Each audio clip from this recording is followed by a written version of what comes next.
Al-mas'alatus sadisah wal arba'un. Yang ke-46, masabbatud dahri, mencela masa.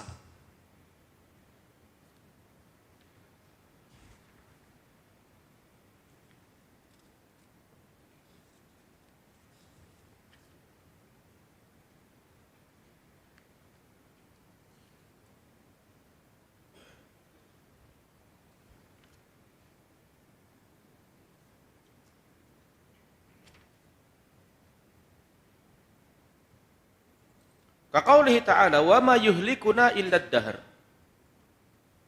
Tidak ada yang menghancurkan kita kecuali masa. Ini kelompok orang-orang yang mengingkari adanya ajal yang telah ditentukan. Jadi orang mati menurut mereka bukan karena takdir. Bukan sudah ditentukan ajalnya, tapi menurut mereka orang mati karena memang sudah tua. Termakan umur, kemudian mati. Alladzina yansibuna al-hawadith ila ad-dahri humud dahriyah. Orang-orang yang menisbatkan semua kejadian kepada zaman itu disebut dahriyah. Wa dzalika annahum idza halla bihim makruhun fa innahum yansibuna ila ad-dahr wa yadhummuna ad-dahra min ajli dzalik.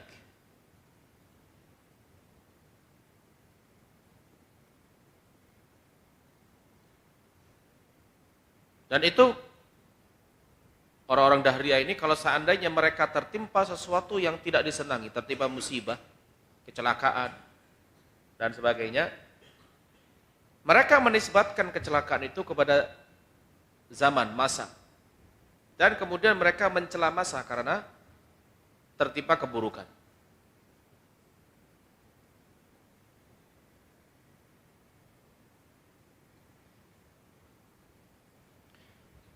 Wal wajibu an tunsabal asya' ilal khaliq subhanahu wa ta'ala wad dahru innama huwa waqtun makhluqun min makhluqatillah laisa indahu tasarruf.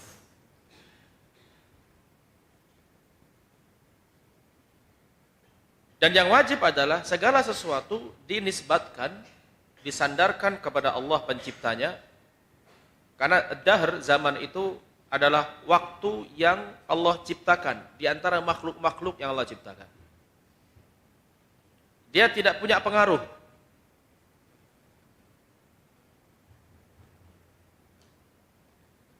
Waqad ankara Allah subhanahu ala man yusnidul hawaditha ila ad-dahri biqaulihi ta'ala wa qalu ma hiya illa hayatuna ad-dunya namutu wa nahya wa ma yuhlikuna illa ad-dahr. Dan Allah Subhanahu wa taala telah mengingkari orang-orang yang menisbatkan semua kejadian itu kepada zaman. Biqaulihi ta'ala, dan mereka berkata, tidaklah itu kecuali kehidupan dunia kita mati dan hidup. Artinya hidup dan mati hanya sebatas kehidupan dunia saja.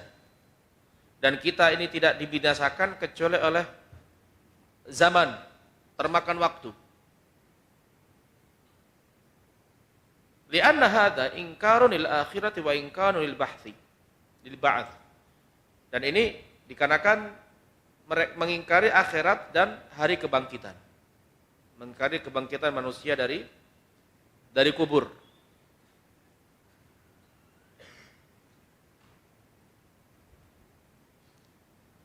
Namutu wa nahya, kita hidup dan kita mati di kehidupan dunia. Ayyamutu nasun wa yahnas wa yaquluna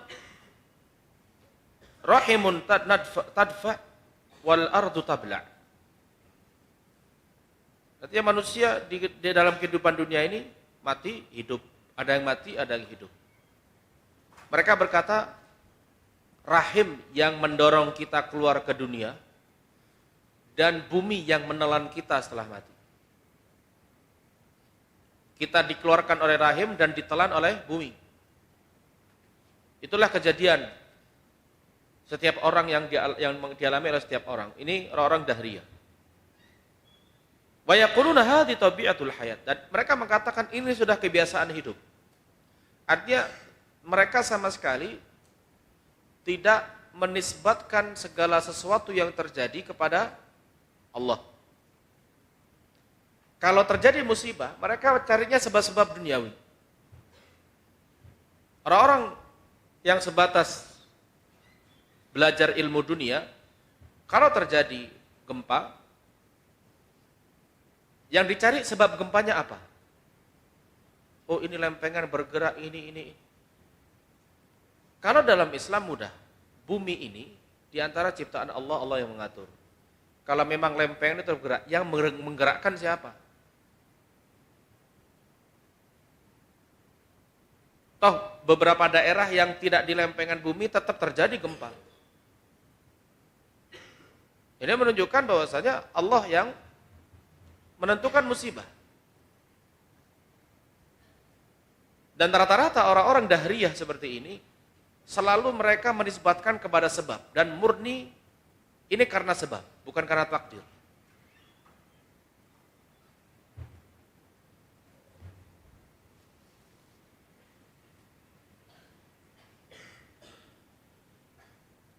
Wa ma yuhlikuna illa ad-dahr, dan kita tidak binasa kecuali karena sudah termakan zaman. Yansibunal halaka ila ad-dahri fasababul maut indahum mururul layali wal ayyam. Mereka kematian mereka nisbatkan kepada zaman, sehingga sebab kematian itu apa? Karena sudah lewat, orang sudah terlewati malam dan siang bertahun-tahun. Walaysa hunaka ajalun muqaddarah, dan tidak ada ajal yang sudah ditentukan. Wala hunaka malakun yaqbitul arwah indan tihai ajaliha, dan menurut mereka tidak ada malaikat yang mencabut nyawa ketika ajal sudah datang. Dan keyakinan seperti ini banyak diyakini orang kafir, dan sayangnya sebagian orang-orang yang menyatakan muslim terpengaruh dengan pemikiran ini. Di mana mereka belajar agama justru dari musuh-musuh Islam. Bahkan ada tokoh-tokoh mereka mengatakan kalau belajar agama itu ya harus kepada musuh-musuh Islam, kepada orang kafir. Kenapa? Karena mereka lah yang tahu kelemahan kita.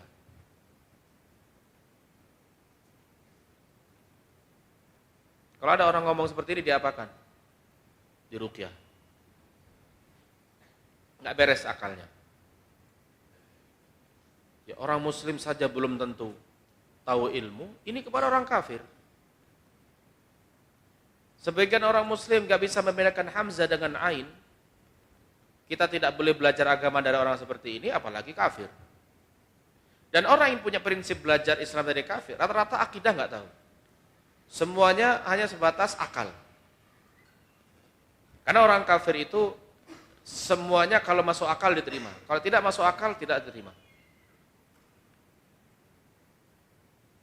Wa qad nahan Nabi sallallahu alaihi wasallam an sabbid dahri faqala la tasubbud dahr fa inna Allaha huwad dahr. Dan Nabi sallallahu alaihi wasallam telah melarang untuk mencela zaman. Jangan kamu mencela zaman, karena Allah lah yang menciptakan zaman, yaitu bahasa Allah yang menciptakan zaman. Wa annama yajri fid dahri wa bi taqdirillah, dan segala sesuatu yang terjadi di alam semesta ini adalah dengan ketentuan Allah. Sehingga tidak boleh menyatakan zaman ini zaman buruk, zaman edan. Ini tidak benar. Zaman dari zaman Nabi sampai sekarang, zaman tidak berubah. Itulah zaman yang Allah ciptakan. Malam, siang, 24 jam. Yang berubah dan yang edan itu orang-orang hidup di zaman itu. bukan zamannya. Sehingga menyatakan zaman itu dengan sifat buruk tidak boleh. Angin ini membawa sial, ini tidak boleh. Karena ada juga hadis yang la tasubur rih. Jangan mencela angin. Karena Rasulullah SAW kalau ada angin tidak mencela. Dia berdoa. Allahumma inni as'aluka khairaha wa khairu ma fiha wa khairu ma ursilat fiha ma ursilat bihi. Wa a'udzubika min syarriha wa syarri ma fiha wa syarri ma ursilat bihi. Ini doa Nabi ketika ada angin kencang. Ya Allah, aku memohon kebaikannya, kebaikan yang ada dalam angin dan kebaikan yang dia bawa. Dan aku berlindung kepadamu dari keburukan angin, keburukan yang ada dalam angin dan keburukan yang dibawa oleh angin. Melihat musibah, jangan salahkan musibah itu sendiri. Seperti yang kita jelaskan beberapa waktu yang lalu tentang orang hujan itu rahmat Allah. Sebagian orang mencela hujan, gara-gara hujan kita ini binasa, kebanjiran.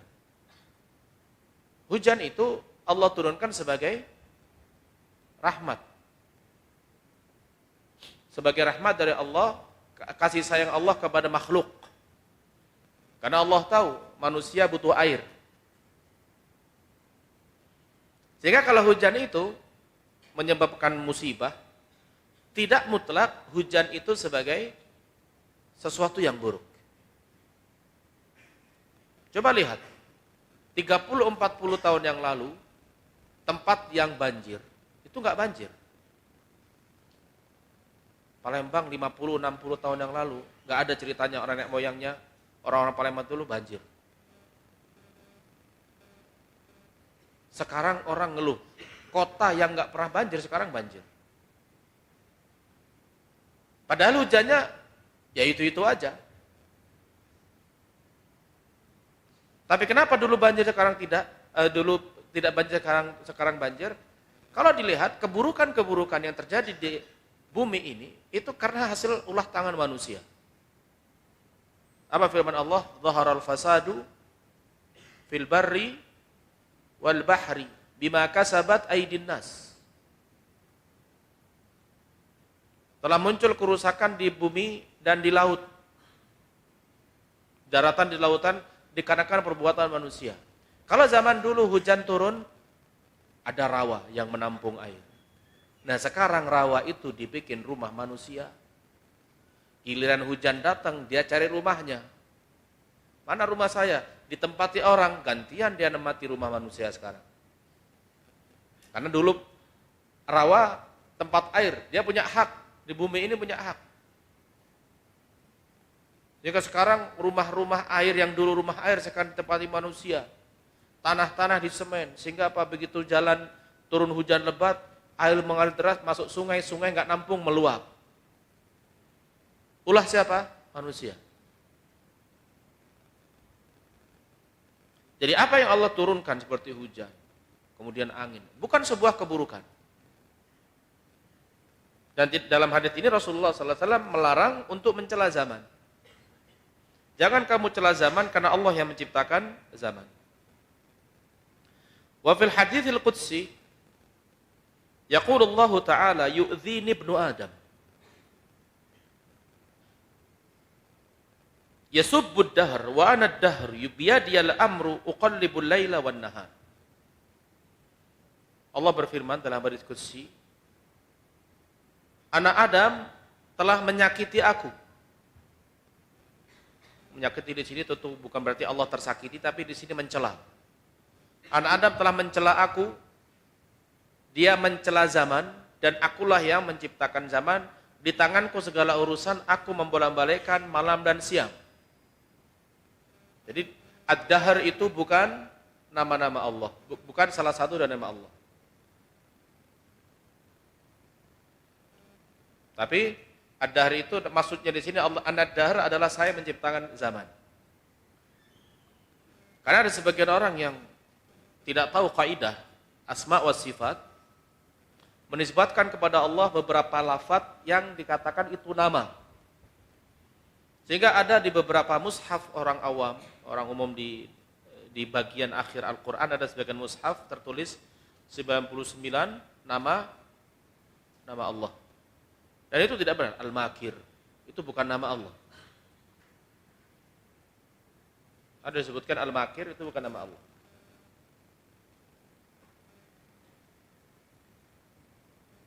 Di sini Allah yang katakan wa anad dahr, bukan berarti Allah namanya ad-dahr, tapi di sini maksudnya karena setelahnya disebutkan aku yang megang segala urusan yang membolak-balikkan siang dan malam. Ini yang disebut Allah dahr, arti Allah yang menciptakan ad-dahr. Tapi berbeda ketika kita mengatakan musim tidak cocok untuk pergi. Musim hujan tidak cocok untuk pergi dengan pesawat misalnya. Ini tidak masalah. Tidak mencela hujan atau musim secara mutlak. Hanya seperti halnya orang ingin berbuat sesuatu tapi tidak cocok apa yang dia akan lakukan dengan banyaknya hujan yang turun. Orang mau jualan es, hujan lebat. Ya, perkiraan manusia nggak cocok jual es. Kenapa? Orang sudah dingin, carinya minum hangat. Bukan berarti kemudian kita mencela hujan. Musim hujan nggak cocok. Mungkin itu tidak dipermasalahkan.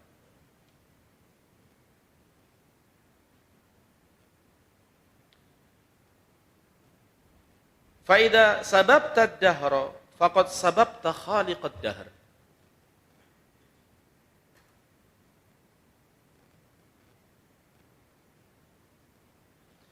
Kalau engkau mencela zaman, berarti engkau telah mencela pencipta zaman, yaitu Allah Subhanahu wa taala.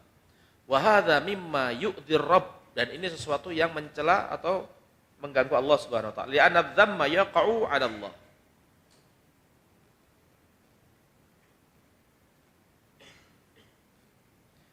Karena celaan diarahkan kepada Allah. Li'annahu huwa musarriful umur wa muqaddirul ajal wal masaib wa kulla syai'. Karena Allah yang telah memegang segala urusan, menentukan segala ajal dan musibah dan segala sesuatu. Maka tidak boleh, walaupun ada musibah, orang tidak boleh mengatakan ini gara-gara hujan kita nggak jadi berangkat. Musibah bukan keburukan.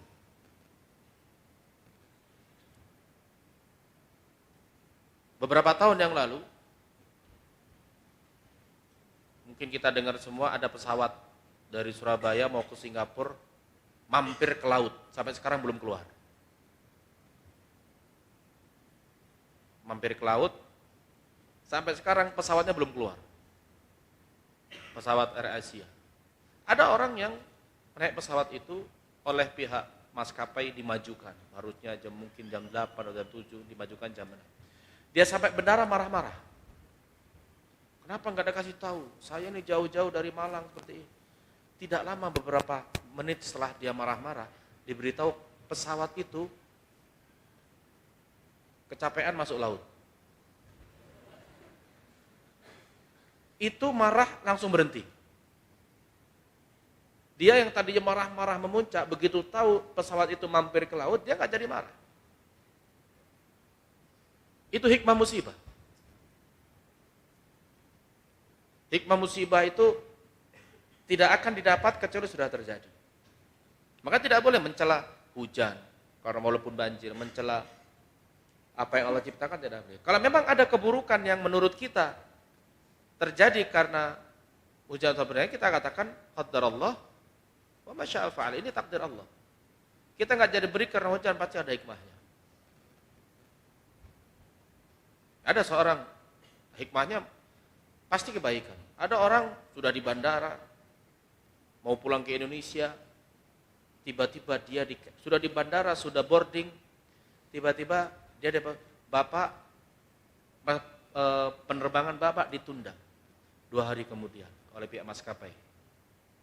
Kenapa? Karena mendadak ada penumpang yang harus hari ini berangkat, sakit dan sebagainya, diinapkan di hotel. Kursi Bapak diganti, diinapkan di hotel, dikasih uang pengganti 5.000 real. 5.000 real itu harga sekali PP jalan. Dia mau pulang ke Indonesia. Karena ada sesuatu kursinya di-cancel. Dikasih 5. Hikmah di-cancel dia dapat 20 juta. Nginap di hotel yang bagus gratis. Artinya tidak boleh seseorang mencela sesuatu yang terjadi pada dia. Maka karena pada hakikatnya semua yang menentukan adalah Allah.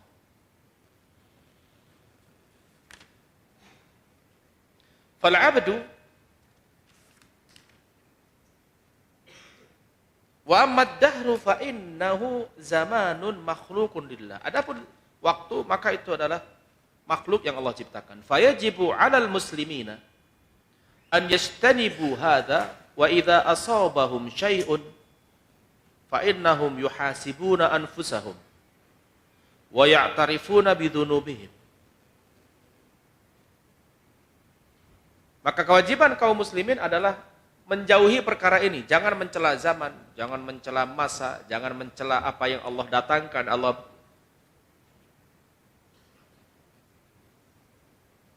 Hal ini harus dijauhi. Kalau seandainya mereka, kaum muslimin tertimpa sesuatu, maka mereka koreksi diri mereka sendiri. Dan mengakui dosa mereka. Bisa jadi, apa yang menimpa kita, itu hukuman apa yang pernah kita lakukan beberapa tahun yang lalu. Kita jalan, tiba-tiba ada orang nendang kita. Kita bilang, apa salah saya? Pede banget dia nggak punya salah. Bisa jadi, orang nendang dia, 6 tahun yang lalu, dia pernah nendang temannya. Sehingga Allah kirim orang yang nendang dia. Ini istilah kama tadinu tudan. Apa yang kamu perbuat kepada orang lain, itulah yang akan diperlakukan orang kepada kamu. Jadi, ketika kita dipukul orang, apa salah saya? Jangan. Kepedean orang seperti ini, nggak punya dosa, nggak punya salah. Manusia banyak dosanya. Nah, beliau mengatakan di sini, kalau tertimpa sesuatu, koreksi diri. Mengakui dosa. Bisa jadi ini balasan saya berbuat buruk kepada orang lain beberapa tahun yang lalu. Dan masih mending itu balasannya di dunia. Qala ta'ala wa ma asabakum min musibatin fabima kasabat aydikum.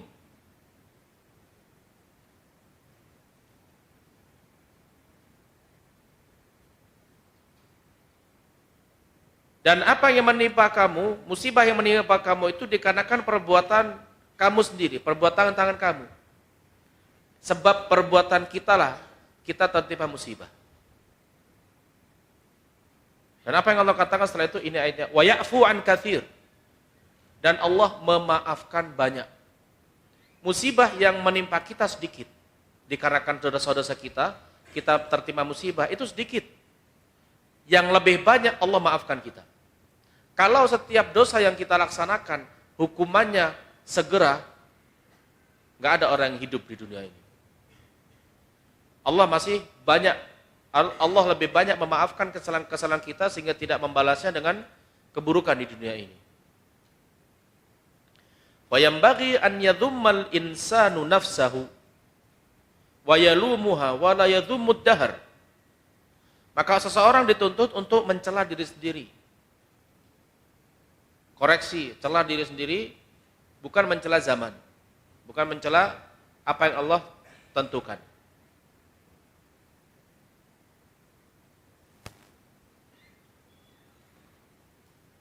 Itu orang kalau dia merasa punya dosa, dia koreksi diri sendiri. Tapi kalau orang sudah merasa sempurna, merasa sudah baik, apa yang dilakukan oleh orang, pasti dia salahkan orang. Orang yang rendah diri, orang yang mengaku dia banyak kekurangan, ketika terjadi sesuatu, dia koreksi diri sendiri, bukan mengoreksi orang lain. Ketika kita dijauhi orang lain, memang fulan seperti itu. Yang menjauhi kita, itu yang disalahkan. Kita menyalahkan orang menjauhi kita. Berarti kita ini merasa sempurna. Tapi kalau orang menjauhi kita kemudian, apa dosa saya kok fulan menjauhi saya?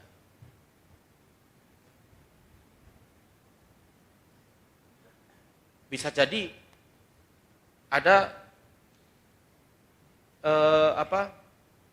kesalahan yang saya lakukan.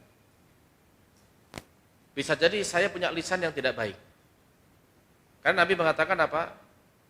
Dalam hadis yang maknanya inna syarran nasi indallah yang man tarakahu nas ittiqaa fuhsyi.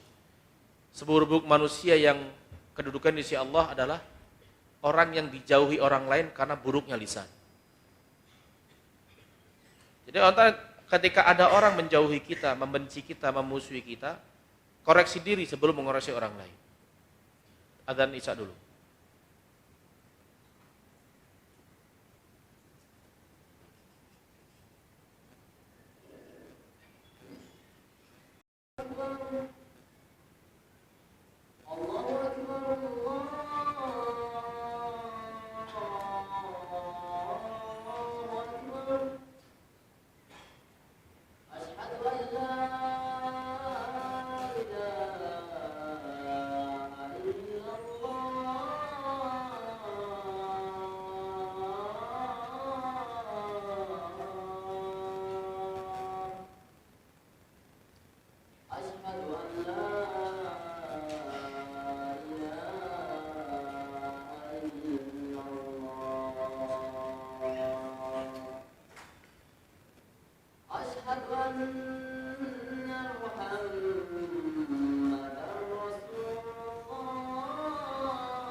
Al-mas'alatu sabi'atu wal arba'un. Ini poin yang ke-46 tadi. Itu mencela dahar, dan dalam penjelasan Syekh Shalih Al-Fauzan sudah disebutkan di akhir bahwa orang dituntut untuk introspeksi diri, koreksi diri ketika terjadi musibah, keburukan dan sebagainya.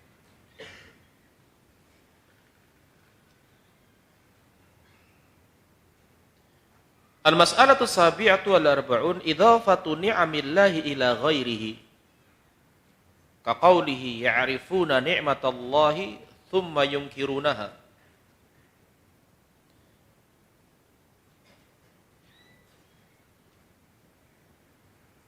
Menisbatkan atau menyandarkan nikmat Allah kepada yang lain. Seperti firman Allah, mereka mengetahui nikmat Allah kemudian mengingkarinya.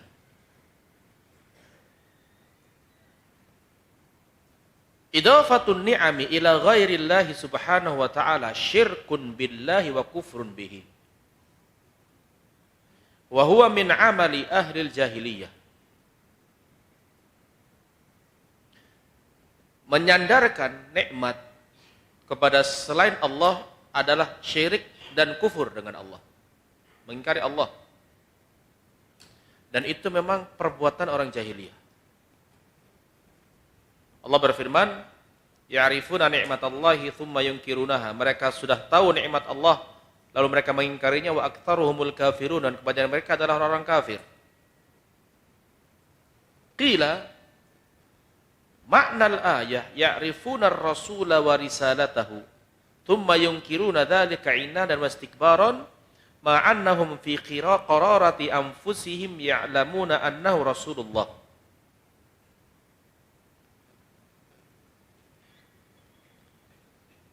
Dikatakan makna ayat ini adalah mereka sudah mengenal, mereka tahu Rasulullah, mereka tahu risalah Rasulullah, lalu kemudian mereka mengingkarinya karena kesombongan dan keangkuhan. Padahal dalam diri mereka mengetahui bahwasanya dia adalah utusan Allah. Seperti Allah katakan, "Qad na'lamu innahu la yahzunuka alladhi yaqulun. Fa innahum la yukadzibunaka walakinna adh-dhalimina biayatillahi yajhadun." Sungguh kami telah mengetahui bahwasanya engkau sedih dikarenakan perkataan mereka. Perbuatan mereka membuat kamu sedih. Sesungguhnya mereka tidak mendustakan kamu. Karena sebelum kamu jadi nabi, mereka sudah tahu kamu orang yang jujur. Orang Quraisy sebelum Muhammad SAW menjadi nabi, diutus menjadi seorang utusan Allah, mereka sudah tahu kejujurannya. Makanya ketika Rasulullah naik ke Bukit Safa dan memanggil orang-orang Quraisy, semua kabilah-kabilah Quraisy dipanggil. Kemudian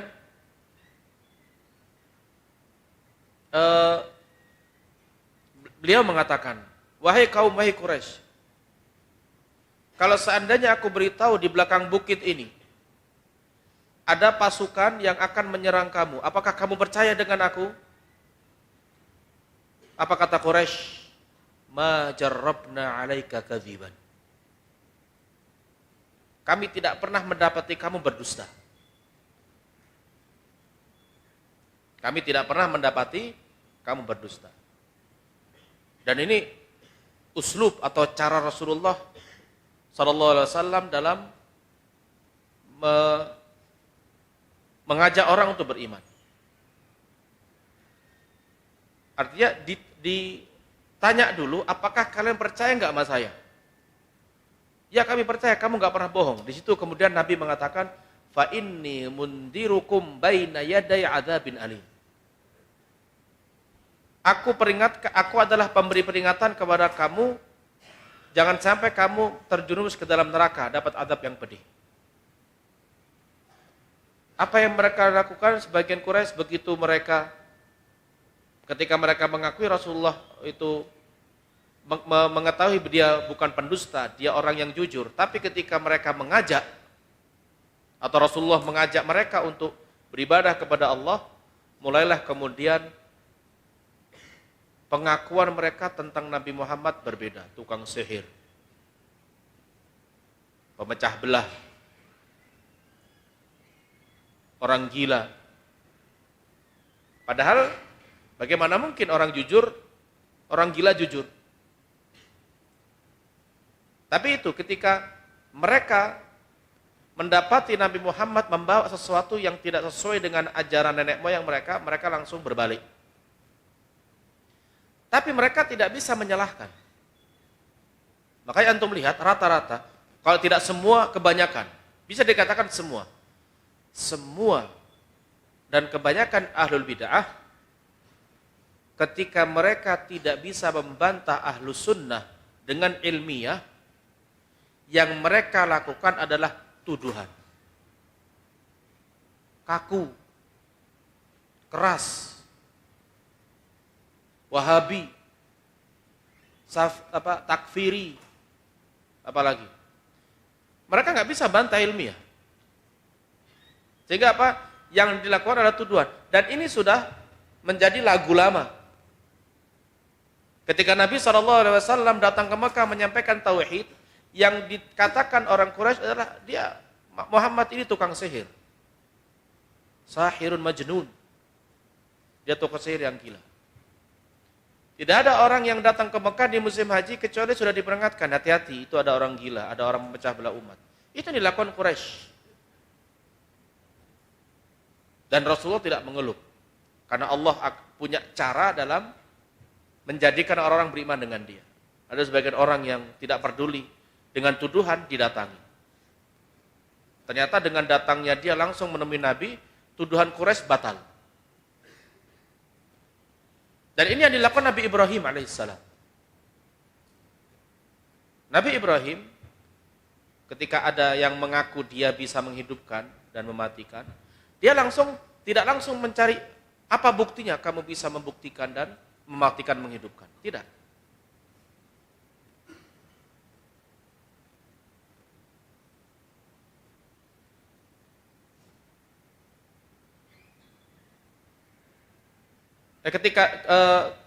Ketika ada yang mengaku Tuhan dalam surat Al-Baqarah, di awal juz 2 atau juz 3 itu.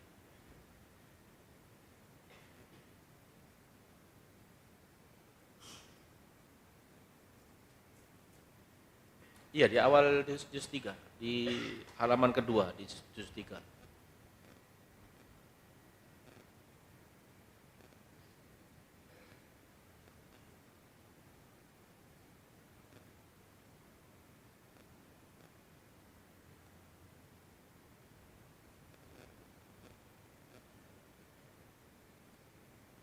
Apa?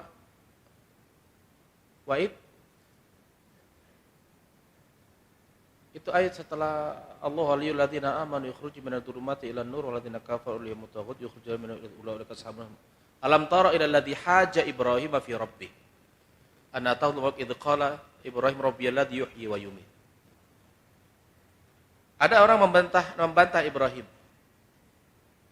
Ketika Nabi Ibrahim berkata, Tuhanku menghidupkan dan mematikan.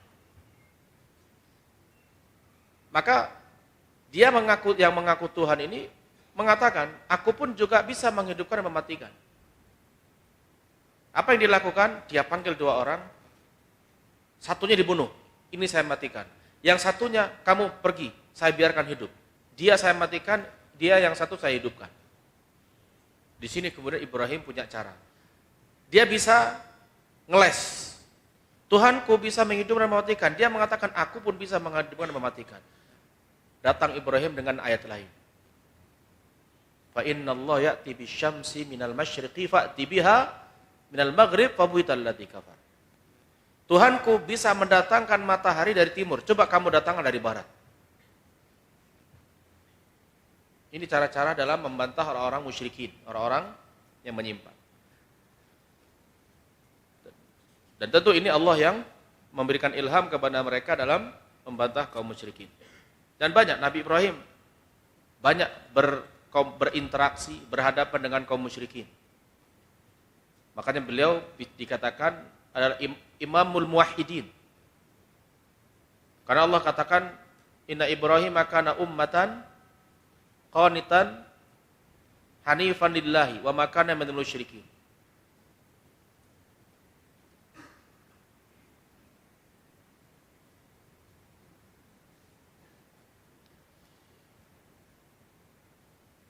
Fa innahum la yukadzibunak, wahai Muhammad, mereka tidak mendustakan kamu karena mereka tidak pernah mendapati kamu berbohong. Walakinnadz zalimina bi ayatillah, ya, tapi orang-orang zalim itu yang didustakan adalah ayat-ayat Allah. Di situ di ayat ini Al-An'am ayat 33, qad. Apa arti qad? Setelahnya fi'il mudhari. Kalau setelahnya fi'il madhi apa maknanya? Takkid. Kalau setelahnya fi'il mudhari untuk taklil. Apa taklil? Untuk menunjukkan jarang. Kadang-kadang. Di sini Allah Qad na'lam fi'il mudhari. Apakah ini bermakna kadang-kadang tahu, kadang-kadang tidak? Oh, ini kok bertentangan dengan bahasa Arab. Jangan jadikan Al-Quran, jangan hukumi Al-Quran dengan kaidah bahasa Arab. Kaidah bahasa Arab itulah yang harus dihukumi oleh Al-Quran. Kalau dikatakan ini Al-Quran menyelisih bahasa Arab kaidahnya dari manusia. Al-Quran dari Allah. Sehingga kaidah bahasa Arab, Al-Quran tata bahasanya lebih tinggi dari bahasa Arab. Sehingga kalau seandainya dikatakan ini artinya qad na'lam, kadang Allah tahu, kadang tidak, nggak bisa. Ada beberapa ayat Al-Quran yang memang berbeda dengan kaidah bahasa Arab. Contoh lain. Wa qala niswatun dalam surat Yusuf, apa? Wa qala niswatun fil madinati imra'atul azizi turawidu fataha an nafsi. Qala niswah. Apa niswah? Nisa. Perempuan banyak. Kalau kita ke bahasa Arab harusnya apa? Qalat nisa'un. Tapi Allah mengatakan wa qala niswatun fil Madinah. Jangan katakan Al-Qur'an menyelisihi bahasa Arab. Ya memang berbeda bahasa Arab dengan bahasa Arab karena Al-Qur'an dari Allah. Makanya ada guru nahwu, Syekh Abdul Razak As-Sa'idi. Guru nahwu saya di Madinah dulu. Beliau mengatakan Al-Qur'an syadz. Bukan syadz berarti menyimpang dari kebenaran, tapi Al-Quran itu tidak sama, berbeda dengan kaidah bahasa Arab. Syadzun anil qawaid, karena dia datang dari Allah. Fahum ya'rifuna ni'matallahi bi irsalir rasuli sallallahu alaihi wasallam, far rasul sallallahu alaihi wasallam huwa akbaru ni'matin 'alal bashariyah. Tsumma yakfuruna bihadzal rasul wa yu'aniduna. Mereka mengetahui nikmat Allah dengan diutusnya Rasulullah sallallahu alaihi wasallam, dan Rasulullah itu adalah nikmat yang terbesar untuk manusia.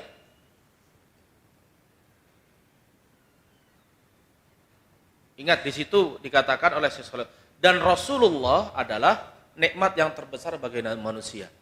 Nikmat yang terbesar bagi manusia adalah diutusnya Muhammad sebagai utusan Allah. Bukan nikmat yang terbesar lahirnya Nabi Muhammad. Kalau seandainya lahirnya Nabi Muhammad itu sebuah sejarah yang harus diperingati, berarti mau tidak mau, tidak mungkin Nabi Muhammad lahir tanpa pernikahan bapak ibunya, Abdullah dan Aminah. Mau tidak mau, kalau seandainya kelahiran Nabi Muhammad hari bersejarah yang harus diperingati, berarti pernikahan Abdullah dan Aminah juga harus diperingati. Karena kalau Abdullah dan Aminah tidak menikah, tidak lahir Muhammad SAW. Kenapa enggak diperingati hari lahirnya? Kalau Allah takdirkan Muhammad itu bukan utusan Allah, apakah mereka memperingati hari lahirnya? Justru yang paling penting momen bersejarah itu adalah ketika Allah mengangkat Muhammad sebagai utusannya. Karena sebagian orang mengagungkan kelahiran Nabi. Bahkan ada yang mengatakan lahirnya Nabi Muhammad, hari kelahirannya itu lebih mulia dari Lailatul Qadar. Ini enggak perlu ruqyah lagi ini orang kayak gini nih. Wa hadza qaulun fi tafsiril ayah. Tsumma yakfuruna bihadzal rasul wa yu'anidun. Tapi banyak orang yang kemudian mengingkari dan menentang Rasulullah SAW. Hadza qaulun fi tafsir. Ini adalah pendapat pertama dari makna ayat, yaitu ayat surat Al-Jathiyah ayat 83. Wal qaulu tsani, dan penafsiran kedua adalah annahum ya'rifuna ni'amallahi 'alaihim allati dzakaraha fi hadhihi surah. Surat An-Nahl. Itu surat An-Nahl 83. Kama qala Qarun, qala innama utituhu ala ilmin 'indi. Thumma yunkirunaha bima'na annahum yansibuna ila ghairillahi wa yansibunaha ila haulihim wa quwwatihim wa kaddihim wa kasbihim. Kama qala Qarun qala innama utituhu ala ilmin 'indi. Ay ana hassaltuhu bi khibrati wa maharati wa kasbi. Fayajhadu ni'matallahi alaihi. Wa kadzalika ghairu Qarun. Fallahu jalla wa ala dzakara annal insana idza an'ama Allah alaihi ni'matan qala hadza li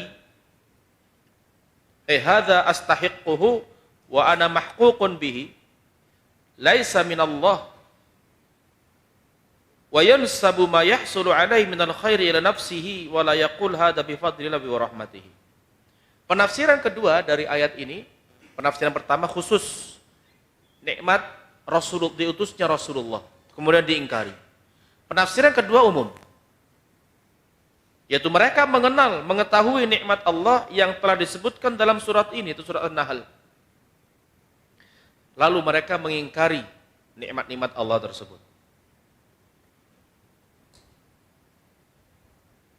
Artinya mereka menisbatkannya kepada selain Allah. Menisbatkan kepada kemampuan, kekuatan mereka, usaha mereka. Saya ini kaya karena saya dagang. Antum kalau ketemu orang kayak gini, saya ini kaya karena saya dagang. Ketahuilah orang seperti ini keturunan Qarun. Qarun juga mengatakan apa? Saya dapat ini karena ilmu saya, karena pengalaman saya. Maka orang seperti ini ada kemiripan dengan Qarun.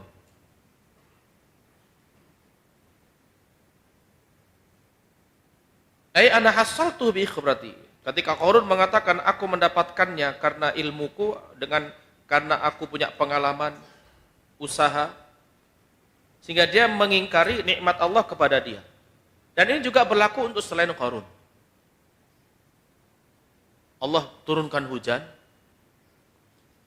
Setelah itu hujan itu dinisbatkan kepada bintang.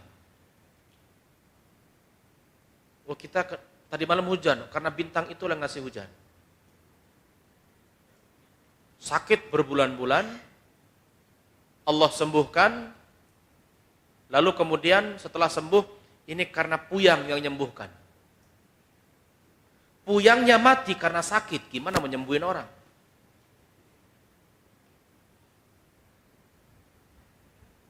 Tapi kenapa orang percaya? Ya karena pertama kejahilan. Kedua, mereka melakukan sesuatu yang kemudian mereka persembahkan kepada puyang, yang kemudian setelah itu terjadi kesembuhan dari Allah, maka kesannya, oh ini puyang yang menyembuhkan. Padahal bisa jadi ketika dia nyembelih kambing untuk puyang yang sudah mati, nyembelihnya tanggal 10 Oktober, Allah takdirkan dia itu sembuh 15 Oktober.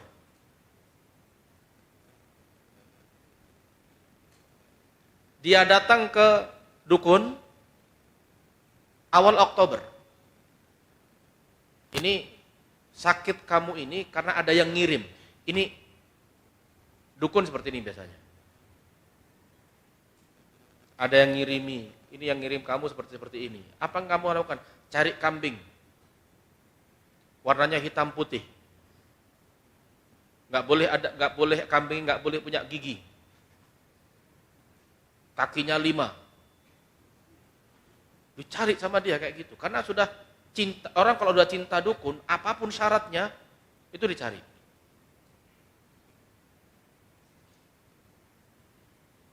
Dapat, pergi ke puyang. Entah Gunung Ibul, Gunung Jujur, nggak tahu. Akhirnya Setelah datang dia ke kuburan sembelih tanggal 10 Oktober, nggak lama sembuh. Wah, Puyang yang menyembuhkan. Ini masuk dalam ayat ini. Allah kasih kesembuhan, dinisbatkan kesembuhan kepada selain Allah. Itulah manusia kadang dia tidak sabar, terkadang jalan keluar dari Allah itu sudah dekat karena dia nggak sabar, lalu dia berbuat yang haram, yang Allah larang, terkesan yang dilarang itulah penyebab dia mendapatkan kesembuhan.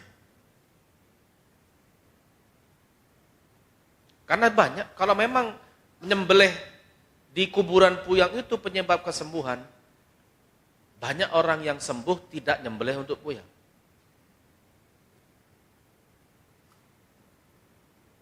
Ini sebagai isyarat, bukan mutlak kesembuhan itu datang dari Puyang, dan memang tidak seperti itu.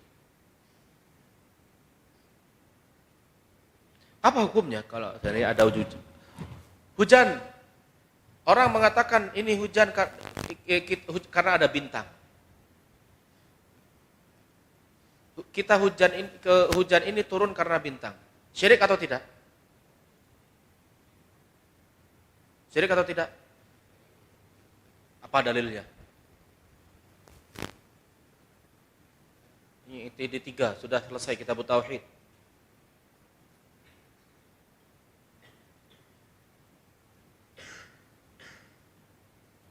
Mutirna binau'i kadza. Ini bab akhir di bab akhir kitab tauhid. Hukumnya syirik. Syirik besar atau syirik kecil? Ada khilaf. Siapa yang mengatakan syirik besar? Angkat tangan. Siapa yang mengatakan syirik kecil? Tadi syirik. Begitu ditanya, angkat tangan yang syirik, kok nggak ada ikob. Kalau salah nggak ada ikob. Orang mengatakan hujan ini turun karena bintang tertentu. Syirik atau tidak? Syirik besar atau syirik kecil? Siapa yang mengatakan besar? Hitung dulu. Yang mengatakan kecil?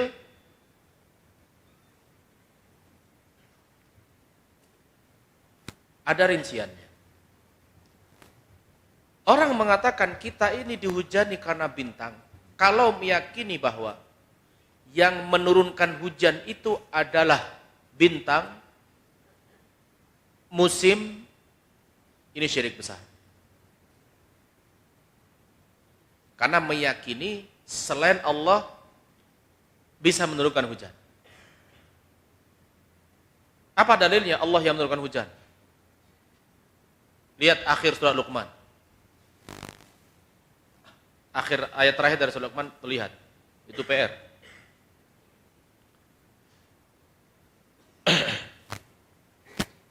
Tapi kalau meyakini, saya yakin Allah yang menurunkan hujan, tapi sebabnya adalah bintang. Munculnya bintang ini, atau karena bintang itulah kita, tapi Allah yang menurunkan. Ini syirik kecil. Karena dia meyakini sesuatu yang bukan sebab sebagai sebab. Tidak ada penelitian ilmiah bintang itu penyebab hujan. Bahkan kalau kita lihat keseringan di dalam kehidupan, kalau ada bintang biasanya nggak hujan. Maka ini syirik kecil. Sama dengan orang yang menisbatkan hujan kepada musim. Kalau orang meyakini September, Oktober, November, Desember adalah yang menurunkan hujan, ini syirik besar. Tapi kalau meyakini bulan-bulan ini adalah sebab turunnya hujan, ini syirik kecil. Tapi memang bulan-bulan itu turun hujan. Memang Allah, hikmah Allah yang menentukan banyak hujan di bulan-bulan ini, sedikit hujan di bulan lain. Tapi tidak boleh meyakini bulan-bulan itulah, musim-musim itulah yang mendatangkan hujan. Makanya beberapa tahun yang lalu, supaya kita kembali kepada akidah yang benar. Ketika orang sudah meyakini September, Oktober, November, Desember adalah waktu turun hujan, musim hujan, orang siap-siap berbuat ini sebelum sebulan itu berarti enggak hujan. justru sebelum bulan September dan sampai Desember itu hujan lebat, datang bulan-bulan itu musim panas. Tahun berapa itu orang kotak suara dibuat dari kardus? Kenapa? Karena ini nanti kalau tenggelam enggak kena hujan, enggak, ini bukan musim hujan. Enggak tahunya tenggelam. Hujan lebat. Karena orang bersandar hujan tidak lagi mereka sandarkan kepada Allah, tapi kepada musim. Ini hati-hati. Jangan dirusak akidah kita. Harus kita yakini Allah yang menurunkan hujan, banyak atau sedikitnya hujan di musim-musim atau di waktu-waktu tertentu, itu hikmah dari Allah, bukan karena musim itulah yang menurunkan hujan.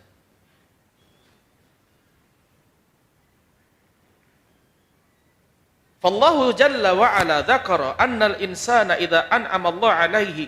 Allah telah menyebutkan bila seseorang Allah berikan nikmat kepadanya, kemudian dia berkata, ini milik saya. Saya yang berhak mendapatkan ini. Saya memang pantas mendapatkan ini, bukan karena Allah yang memberi. Dan menisbatkan apa yang terjadi, nikmat yang dia miliki itu kepada dirinya, dan dia mengatakan, dan dia tidak mengatakan ini karena keutamaan dan rahmat Allah. Maka masuk ke dalam ayat ini.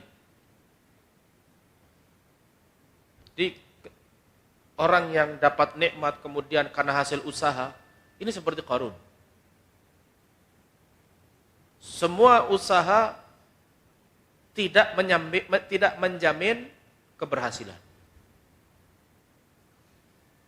Makanya jangan percaya dengan kata-kata usaha tidak mengingkari hasil. Kalau setiap usaha itu menghasilkan, nggak ada orang miskin, nggak ada pedagang rugi. Banyak pedagang bangkrut, padahal mereka sudah berusaha. Kerugian, keuntungan itu mutlak Allah yang menentukan, kewajiban manusia adalah berusaha. Sehingga ketika dia berusaha dapat keuntungan, harus diyakini Allah yang memberi keuntungan, bukan karena usahanya yang memberi keuntungan. Maka hati-hati, kata-kata Qarun ini banyak diucapkan oleh orang sekarang. Bahkan seorang muslim. Saya ini kaya karena saya jualan. Kalau nggak jualan, saya nggak kaya.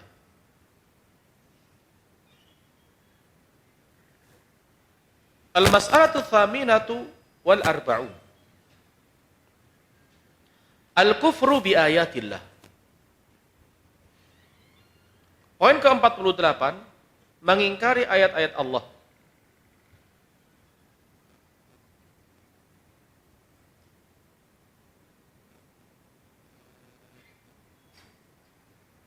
Sebagai faedah, surat An-Nahl itu sebagian ulama mengatakan disebut juga dengan suratun ni'am.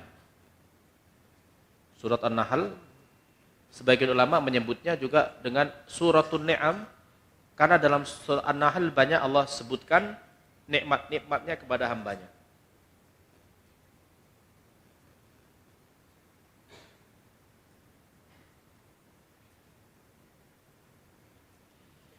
Ke-48 mengingkari ayat-ayat Allah min masail ahlil jahiliyah al-kufru bi ayatillahi allati anzalaha ala rasulihi bit taurati wal injil wal zaburi wal quran wa ghairiha minal kutubil munazzalah wa qad tawa'ada Allahu man fa'ala dhalika faqala innal ladzina kadzdzabu bi ayatina wastakbaru anha la tufattahu lahum abwabus sama wal ladzina kafaru bi ayatillahi wa liqa'ihi ulaika ya'isu min rahmati wa ghairi dzalika minal ayati allati tadhkur annal kuffara yakfuruna bi ayatillah wa yu'aridunaha bi'uqulihim al-fasidah wa bisubahihim al-batilah wa hadha yanjarru ila kulli man kadzdzaba bi ayatin min ayatillah aw bi haditsin sahihin an Rasulillah sallallahu alaihi wasallam fa innahu min ayatillah li'anna wahyun min Allah falladhi yukadzibu bi ba'dil ahadits as-sahihah kama yaf'aluhu ba'dul maghrurina wal muthaqqafin idza lam tuwafiq afqarahum wa uqulahum kama alaihi al-aqlaniyun. Kullu hadha min at-takdzibi bi ayatillahi subhanahu wa ta'ala wal wajib wal mu'min an yu'minu bi ayatillah wa an yusaddiqa biha wa an ya'mala biha li'anna haqqun la ya'tarihi al-batil la ya'til batil min baini yadayhi wa la min khalfihi tanzilun min rabbil alamin ay la yatatarraqu ila syakkun wa la raib. Di antara perkara orang jahiliyah adalah mengingkari ayat-ayat Allah yang Allah turunkan kepada para rasul dalam Taurat, Injil, Zabur dan Al-Qur'an dan selainnya dari kitab-kitab yang Allah turunkan. Dan Allah telah mengancam orang-orang ini yang mengingkari ayat Allah. Dalam firman-Nya, sesungguhnya orang-orang yang mendustakan ayat-ayat kami dan sombong dengannya, kami tidak akan buka untuk mereka pintu langit. Dan orang-orang yang mengingkari ayat-ayat kami dan berjumpa dengan kami, merekalah orang-orang yang putus asa dari rahmat kami.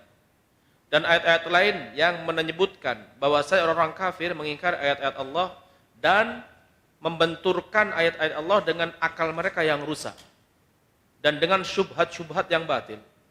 Dan ini berlaku untuk semua yang mendustakan satu dari ayat-ayat Allah atau satu dari hadis sahih dari Rasulullah SAW. Karena hadis juga adalah di antara tanda ayat-ayat Allah. Karena hadis itu adalah wahyu dari Allah. Ini kata-kata Syekh Shalih Fauzan bahwasanya orang yang mendustakan satu ayat saja dianggap mendustakan semua ayat. Dan termasuk ke dalam orang-orang yang mendustakan ayat-ayat Allah. Yang mendustakan satu hadis itu juga sama dengan mendustakan ayat-ayat Allah karena wahyu itu hadis itu wahyu dari Allah. Dalam surat An-Najm Allah berfirman, "Wa ma yantiqu 'anil hawa, in huwa illa wahyun yuha." Muhammad tidak berbicara berdasarkan hawa nafsunya. Yang dia ucapkan adalah wahyu yang kami turunkan. Sehingga wahyu itu ada dua. Wahyu Al-Quran dan wahyu Sunnah. Wahyu ada dua. Wahyu Al-Quran dan wahyu yang disebut dengan Sunnah.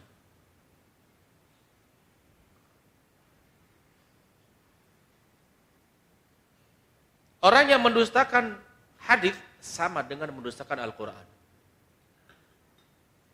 Mendustakan wahyu. Makanya tidak ada istilahnya sumber hukum Islam itu Al-Quran pertama, kedua Sunnah. Kalau sebatas menyebutkan sumber-sumber hukum itu benar. Tapi kalau diurut pertama Al-Quran, kedua Sunnah, ini salah. Al-Quran dan Sunnah kedudukannya sama. Tidak ada urutan. Karena mengurut pertama Al-Quran, kedua Sunnah. Bagaimana kalau seandainya di Al-Quran tidak menyebutkan, tapi Sunnah menyebutkan? Oh, berarti Sunnah menyelisih Quran. Ini lancang sekali orang seperti ini. Al-Quran dan Sunnah kedudukannya sama, karena kedua-duanya adalah wahyu. Dari sini muncul pemikiran mengingkari hadis yang kemudian disebut dengan mengingkari Sunnah. Makanya orang-orang yang menganggap yang hanya mereka orang-orang yang mendahulukan Al-Quran, begitu hadis menambahkan hukum, mereka tidak mau, tidak mengambil hadis.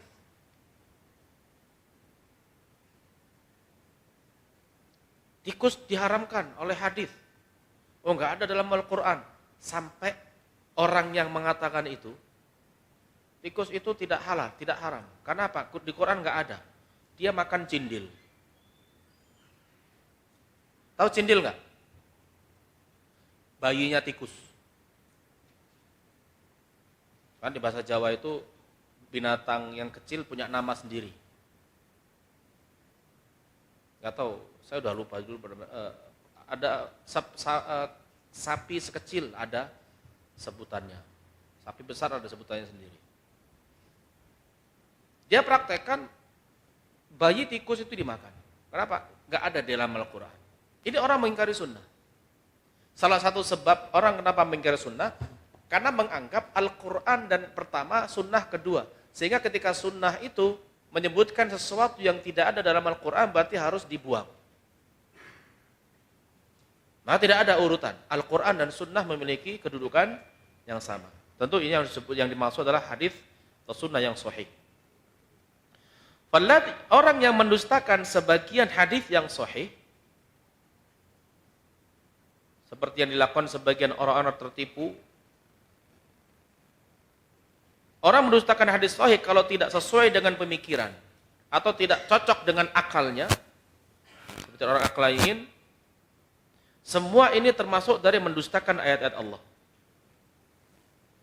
Tidak percaya hadis sahih karena alasan tidak masuk akal, ini orang yang mendustakan Allah. Enggak masuk akal. Seperti ada orang mengatakan hadis tentang masuknya bila lalat masuk dalam gelas, maka celupkan lalat itu, kemudian minumlah. Karena lalat itu satu sayapnya mengandung racun, satunya penawarnya. Apa kata orang? Hadis ini perlu ditaruh di bawah kaki, diinjak. Kenapa? Ini enggak masuk akal. Zaman Nabi belum ada kedokteran. Kok bisa ngomong ada penawar, ada penyakit? Saya enggak percaya hadis ini. Harus diinjak. Ini kafir. Ini sebuah kekufuran. Hadis kalau kita nggak paham, cukup yakini itu dari Rasulullah, selesai. Maka Imam Syafi'i mengatakan apa? Amantu billah wa ma ja'an wa bima ja'anillah ala muradillah. Wa amantu bi Rasulillah. Wa ma ja'an Rasulillah ala muradi Rasulillah.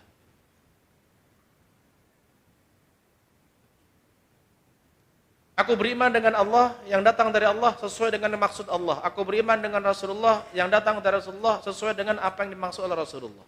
Imam Ahmad dalam kitab Ushulus Sunnah dia mengatakan wa man lam yablughul hadits, siapa yang belum sampai memahami sebuah hadis, fayakfihi, maka hadis itu sudah cukup buat dia. Dalam Ushulus Sunnah ini ada disebutkan. Orang yang tidak paham hadis, maka cukuplah hadis itu sebagai hujjah. Karena hadis itu di atas akal. Kalau kita nggak paham hadis, bukan berarti hadis yang salah, tapi akal kita belum memahami hadis itu. Itu bisa nanti rinciannya kita pelajari di Ushulus Sunnah.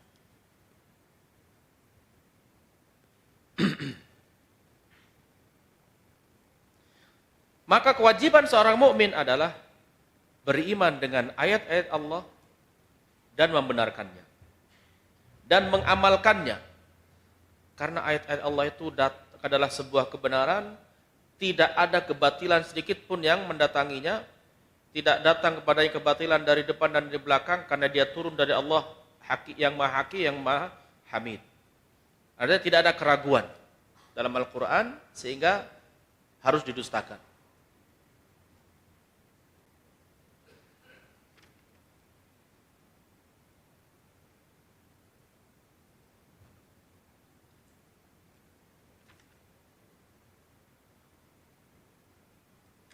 Kita cukupkan sini. Untuk yang 49 kita lanjutkan di pertemuan mendatang. Kita subhanallahi wa bihamdihi, asyhadu an la ilaha illa anta, astaghfiruka wa atubu ilaik. Sallallahu alaihi Muhammad. Assalamualaikum warahmatullahi wabarakatuh.